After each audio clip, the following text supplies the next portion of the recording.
Welcome back to the show, Business Mastery for Startups, Scale-Ups, and Early Stage Businesses with your host, Jerry Gadori. That's me. In this week's show, we're going to answer the question, why is your company not hitting its goals? There's a lot of answers to this, but I've got one that I suspect for many of you, if not most of you, is the core problem. And that's this: your teams are not engaged. You're unable to consistently draw top talent. And when you are able to get them, you can't get them to stay long term or to consistently perform at a high level. We're going to address how to solve this throughout the episode. But what I want to say here is it's really a two-part answer. And then we'll get into the how, which is the meatier piece. But that's this. Number one is you've got to ensure that the team you have feels heard and valued, like what they're doing and what the company's doing, that those missions are in alignment, personal and professional, and that they're consistently growing in their career. If you can say yes to all three of those things with your team, then you've got an engaged team, and they are incentivized to outperform your competition. The second part is, and this leads to that you've developed or are developing a reputation in the marketplace where top talent can go to 10x their careers. So in my company, Redbeard Solutions, we call that becoming a destination employer. And we break it into three phases: the attract, recruit, and retain phases. And those three things in continuum make you a destination employer. But for today's purposes, we're going to flip the script and look at it backwards, starting with the end in mind. Thank you, Dr. Covey, 7 Habits of Highly Effective People. We're going to start with the end in mind. We're going to start with the retention piece. Then we're going to work backwards to the recruitment piece and end with the attraction piece. Why? Because it's really the retention piece that's the answer to that question.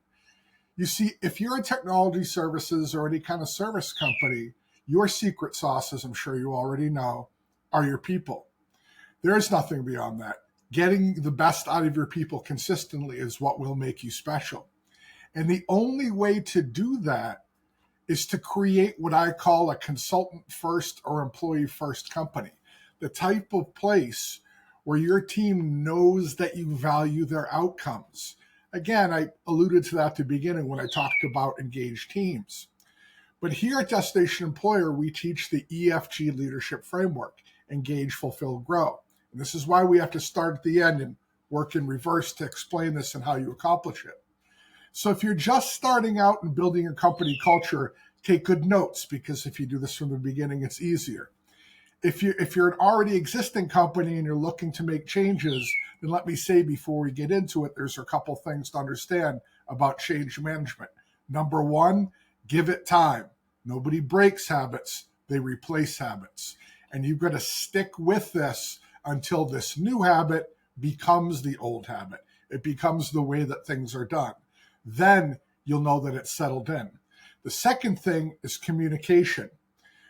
We as leaders have a tendency to communicate about 30% of what we should be communicating. If you're communicating way more than you expect that you need to, if you feel like you're dramatically over communicating, you're probably almost communicating enough.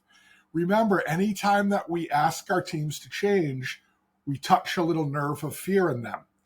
And anytime folks are feeling fearful, there's a tendency to fill in any lack of information with a negative. And this doesn't do you or your team any good. So if you're consistently communicating why you're making changes, how you're making changes, what impacts those changes are having, how the team is responding to them, and doing it again and again and again from as many levels of your organization as possible, then you're filling in those voids, and there's no space for negativity. People understand what's happening and why it's happening and how it's affecting them, so they're much less likely to create a fearful situation for themselves. So that said, how do we create a consultant or employee first company? Number one, we engage. We speak frequently with our teams to ensure that they understand what's going on and why. We share praise freely and we accept responsibility always. We are thankful for feedback that we get from our teams, whether it's positive or not. And frankly, the less positive, the more thankful we should be. Whether that information is accurate or not, it takes courage for a team member to step up and speak truth to power. So whenever that happens, we have to be very grateful publicly so other people feel empowered to share information with us. The more that we do that, again, the more data that we get and the better informed decisions we can make as leaders. And engagement, our team feels heard and valued. Why? Because we're listening to them. We're grateful for the information we get. We're sharing rewards and positivity, and we're taking responsibility. The second part is fulfillment, and we're going to get to more of this when we talk about recruiting.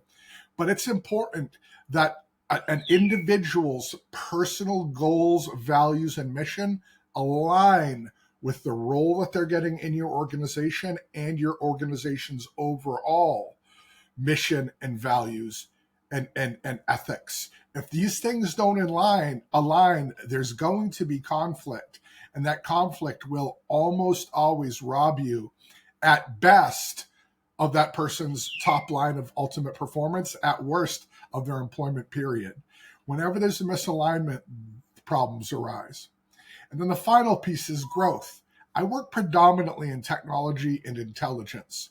And in those areas, if you allow your skills to stagnate, and I'm sure this is true in most areas, but I can say, definitively that it is in these.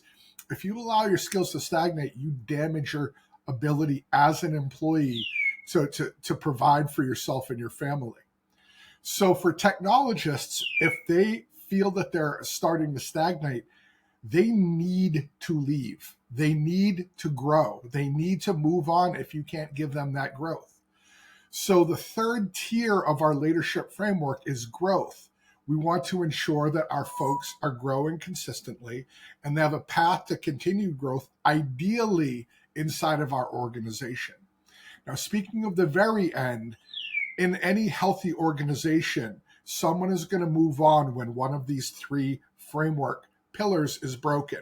They no longer feel heard or valued. The distance or difference between their values and mission and the company's values and mission grows too much and is causing them a lot of friction. Or, and this is in a healthy organization, the most common of the three, we don't have the next step in their growth. When those folks leave, we want to make that exit easy. We want to show gratitude and thankfulness for their time with us. And we want to sincerely wish them the best on their journey. Why? Because if they were a good member of our team and they're just leaving because we don't have their next step in their career, they've done nothing wrong. They're just ensuring that they stay viable in their career paths. So by being gracious and graceful in their exit, we leave the door open for them to return as boomerang employees. We leave the door open for them to share referrals. When asked about our company, we leave the door open for them to give glowing reviews. There's only benefit by being gracious in the ending. Going further than that, we can build alumni groups, which is a whole nother topic for a whole nother day. But at the very least, we don't want to do what so many companies do and treat these folks like we caught them climbing out the kitchen window with the family silver and leave a bad taste in their mouths. The beginning of the retention portion of Attract, Recruit, and Retain is the onboarding. We want to utilize the onboarding since that's the first time that this new team member is going to meet their manager as their manager and not as an interviewer. We want to utilize that to set the stage so that they understand that the things that they were told during the recruitment phase are true and real. And we want to use this to begin their career growth and their training conversations so they can map out what they're going to experience here. Doing this right gives you a big leg up because so many companies will say anything they need to get top talent to join. And then very shortly after joining, they realize they were sold a bill of goods. Those things aren't real. By using your onboarding time to really write those things in stone and create the employee review schedule that includes them to make sure that they see them and that they're being tracked is going to set you apart. Those employee reviews I just mentioned should be a combination of three things: how that employee is performing on the things you need them to do, where they're at in their career growth and what they need to do to get to that next level, and any other issues that impact their career here. So maybe they're hitting their production numbers, but there's problems with how they're interacting with the team. You might mention that. Maybe they're hitting their numbers and they're an incredible benefit to their team. You want to highlight that. So those employee reviews, when focused on the candidate and not some fill in the blank, check the box thing that you do because you need to do it because somebody told you it needs to be done, go from hated by everyone who has to be involved with them to a valuable piece of that person's overall career with your company. So that's the retention piece. Doing those things builds the type of organization that people want to be at because their careers will fast track. That word gets out there as you consistently do that over time. Working to the next step backwards, that's your recruitment step. Recruiting, frankly, if you're doing things right, is just about not alienating the people that have expressed interest in joining your company. Really, your recruitment process is as simple as this: qualifying your candidates in the shortest period of time while ensuring that they can do the job effectively and that they're a cultural match for your company. How do you accomplish that? Number one, you make the hiring decision at the lowest level that it can be competently made in your organization. This nets you several benefits. Number one, it typically means that this will be done much more quickly. The faster you go from initial interest to yes, no, the less candidates that you lose. The longer your interview/offer process, the more likely you are to lose top talent. The other thing that it does for you is it gives you an opportunity to train your managers on how you want things done. So quick tangent that's relevant to your company's success is this: have you ever worked with a company that was amazing, and then as they grew and became wildly popular, all of a sudden their service took a big dip? It just wasn't the same company. More often than not, it's because that company has grown to the point that the initial leadership team has hired a layer of managers under them, and they're not growing those managers in the same way that they were grown. They're not teaching those managers to do things the way they did, and as a consequence, the company's service takes a dive. A great way to avoid this is, well, one of the great ways to avoid this, one of the pieces to this puzzle is doing what I just mentioned. Allow decisions to be made as low in the organizational level as they can be competently made, so those folks have an opportunity to learn so they can make bigger and more meaningful decisions in a way that you want them done, and train them to do this. One of the larger problems I see in recruitment processes with companies that I work with is that they haven't trained the people doing this. Heck, sometimes they haven't even warned them.